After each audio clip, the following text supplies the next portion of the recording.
So here's an overview of our igneous rocks in our kit, all of which are from magma and lava that has hardened to form the igneous rocks. They are all silicate minerals and silica, which is silicon and oxygen, and other minerals that contain iron and magnesium. Alright, first let's talk about composition. I've got three rocks here. A, which is the gabbro, G, which is diorite, and F, which is granite. Notice the color difference: dark, medium, and light overall. This is mafic, high in iron and magnesium. This one over here is felsic, higher in silica, silicon and oxygen. And this one is intermediate: dark, medium, light, mafic, intermediate, and felsic. Now here's three more. This is I, rhyolite, H, andesite, and B, basalt. Notice again we have a light, a medium, and a dark. I've reversed the order, but this is felsic, intermediate, and mafic. And one more time, we have very light pumice, which is D. We have tough, J, which is intermediate, and then the dark scoria, which is very dark and is mafic. So, felsic, intermediate, and mafic. So now we have three sets of rocks: light, medium, and dark. Three different sets. What's the difference in the three? Well, that is texture. So now I've separated the three dark, mafic rocks, high in iron and magnesium and lower in silica. We have the coarse-grained one here, gabbro, A. The fine-grained one with some little tiny crystals that are just barely visible, that's B, basalt. And then C, which is vesicular, holy, and is dark, but has no crystals.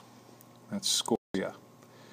So here we have three rocks made of the same kind of magma that formed in different ways: slow cooling, fast cooling, and instant cooling, thrown into the air.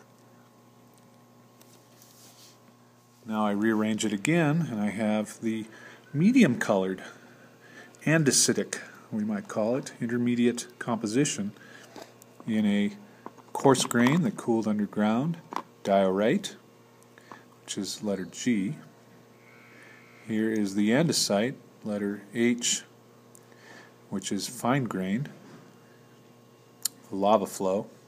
And here is the tuff, which is letter J, also intermediate color, but this one got thrown in the air by an explosive volcano and came down as little ash particles. All the same magma, intermediate, andesitic. And one more time, here are the light-colored, the granitic, the felsic. Felsic magma, high in silica, low in iron and magnesium. Coarse-grained granite, letter F, cooled underground.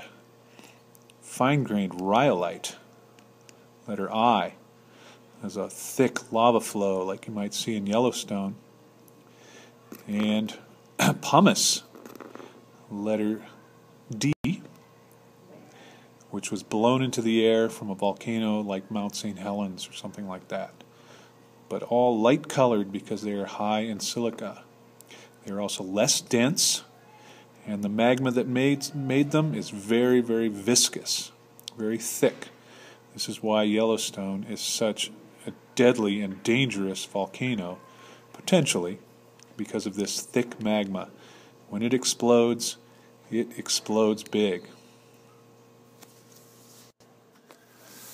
And here's the oddball, E, obsidian, with its scalloped conchoidal fracture. Excellent for making arrowheads and spear points. It is black, yet it is felsic. It has the same chemistry as granite. And that is because it never got to crystallize, so the dark minerals that contain the iron and magnesium never crystallized out into separate minerals. So this is really like a black glass made of mostly silicon and oxygen. Obsidian. Sorry about that sideways video at the beginning, but this is the first vodcast I've made entirely on the iPhone.